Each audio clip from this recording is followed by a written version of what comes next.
Bagaimana perjuangan Ismail dalam membela Palestina? Kita akan sapa Hamid Awaludin, mantan Menteri Hukum dan HAM. Selamat petang, Pak Hamid. Selamat petang, apa Pak kabar? Hamid, kabar baik, Alhamdulillah. Pak Hamid bersama Pak JK 3 minggu lalu sempat bertemu dengan Pak Ismail Haniyeh, pemimpin Hamas, dan bagaimana pandangan beliau atas perjuangan dan masa depan Palestina kala itu?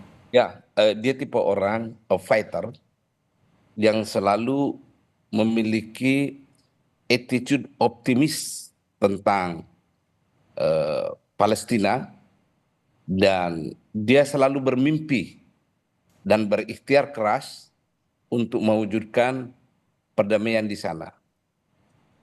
Nah, pertemuan kami sebenarnya belum cukup 3 minggu, karena pertemuan itu berlangsung tanggal 13 Juli pukul 5 sore. Baru sekitar Nah, 2 minggu ya Pak Hamid ya? ya, baru 2 minggu sebenarnya itu pertemuan. Nah, yang menarik, ketika kami bertemu dan mau berpisah, dia mengatakan, mengutip hadis Nabi, tuntutlah ilmu meski kalian harus ke negeri Cina. Lalu dia katakan, kalau ilmu bisa dituntut ke negeri Cina, perdamaian pun bisa kami lakukan melalui Cina.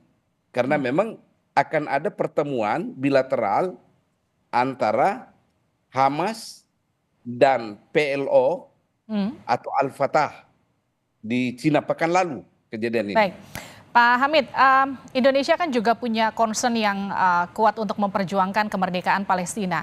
Ketika pertemuan antara Pak Haniyeh, Anda dan Pak JK, adakah kemudian pesan-pesan yang disampaikan Pak Haniyeh almarhum dengan Pak JK kala itu?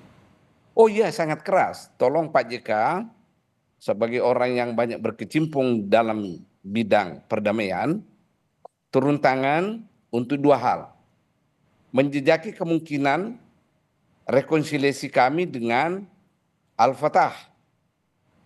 Sebab meskipun kami akan bertemu pekan depan di Cina, tetapi kan tetap harus dijaga. Jangan sampai ada pihak yang tidak menjalankan kesepakatan.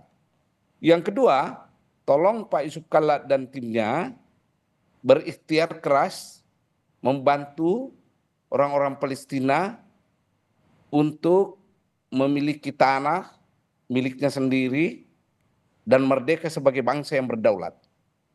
Dengan segala harga yang harus kami tebus demi terwujudnya kedaulatan itu, kata Haniyeh kepada Pak JK. Pak Hamid, ini kan dalam masa perjuangan Palestina ini Haniyeh kehilangan anak, cucu, tapi ia tetap menyuarakan gencatan senjata. Apa yang kemudian ia ikut suarakan kala itu? Ya, sangat jelas dengan segala pengorbanannya, dia ingin sekali mewujudkan perdamaian, dia ingin sekali menghentikan kekerasan.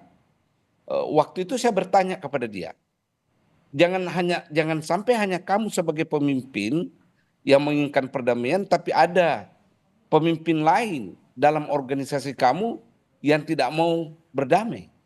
Dengan tegas dia mengatakan tidak ada double kepemimpinan dalam struktur organisasi Hamas. Kami semua baik dan menginginkan perdamaian dengan tujuan utama dalam waktu dekat, hentikan kekerasan. Karena yang korban adalah ibu-ibu, orang tua, anak-anak kecil. Mari kita selamatkan ini demi kemanusiaan. Pak Hamid, gini, gencatan senjata beberapa kali gagal dilakukan. Apa yang terjadi dengan Hamas ketika Haniyeh sekarang sudah nggak ada? Saya kira sebagai organisasi perlawanan sudah teruji puluhan tahun keberadaannya, itu nggak ada masalah, tetap dia akan eksis. Karena tokoh paling harismatis dan pendiri Hamas, Sheikh Muhammad Yassin, ketika dibunuh, orang semua kan mengatakan Hamas akan habis. Ternyata tidak juga, padahal itu sudah 1/4 abad silam kejadian ini. Pak Hamid, Namanya perlawanan, baik. sebelum tujuannya tercapai, saya kira tetap dia eksis. Gini, setelah Haniyeh tewas, apakah kemudian kemerdekaan Palestina akan lebih dekat atau justru situasi akan makin panas? Semakin ribet. Masalahnya ikhtiar mendamaikan mereka kan semakin jalan nih dengan keterlibatan katakanlah misalnya Cina, ya, dengan adanya ini kan memulai dari nol lagi kita ini. Hmm.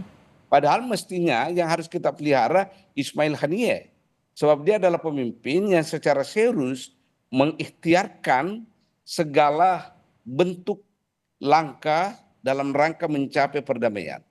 Dia bukan tokoh yang angkat senjata, yang marah tanpa mau duduk berunding.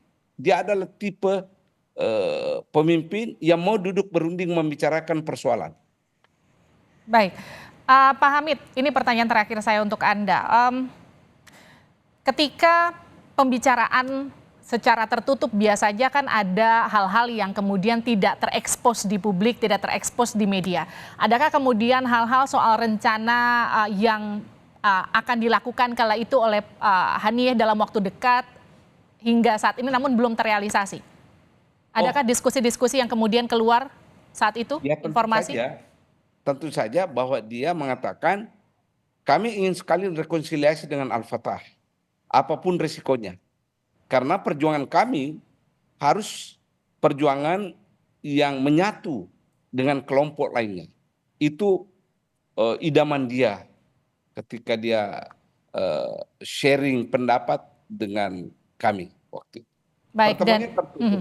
Nah, saya ingin tekankan melalui media ini, 2 hari lalu saya dapat telepon dari salah satu petinggi Hamas. Mereka memberitahu saya agar saya sampaikan ke Pak Yusuf Kalla bahwa mereka telah bertemu dengan kelompok Fatah di Cina dan meminta Pak Yusuf Kalla proaktif dan menginginkan kami, saya dan Pak Yusuf Kalla bertemu lagi Haniyeh 2 atau 3 minggu ke depan. Dia sedang mengaturkan untuk membicarakan butir-butir kesepakatan di Cina dan minta Pak JK ikut andil dalam salah satu dalam butir-butir kesepakatan itu. Baik, dan satu lagi pertanyaan Pak, sekarang Haniyeh sudah nggak ada, sudah meninggal. Artinya apakah kesepakatan yang tadi sempat Anda sampaikan itu kemudian batal secara otomatis atau seperti apa? Tidak, karena itu adalah kesepakatan organisasi ya, bukan kesepakatan individu. Yang mungkin harus kita evaluasi dan nilai ke depan adalah sejauh mana percepatan implementasi dari kesepakatan itu. Nah, kita belum bisa memberi asesmen tentang ini karena para pemimpin Hamas sekarang masih dalam suasana berduka. Dan tadi saya ditelepon oleh pemimpin mereka minta memohon kalau bisa Pak Yusuf Kalla dan saya hadir dalam pemakaman tersebut pada hari Jumat 2 hari pekan, 2 hari mendatang. Baik, terima kasih Pak Hamid Awaludin sudah bergabung bersama kami di Sapa Indonesia Malam dan tentu semangat Indonesia sampai detik ini masih sama untuk perdamaian di Palestina. Terima kasih Pak atas waktunya. Ya.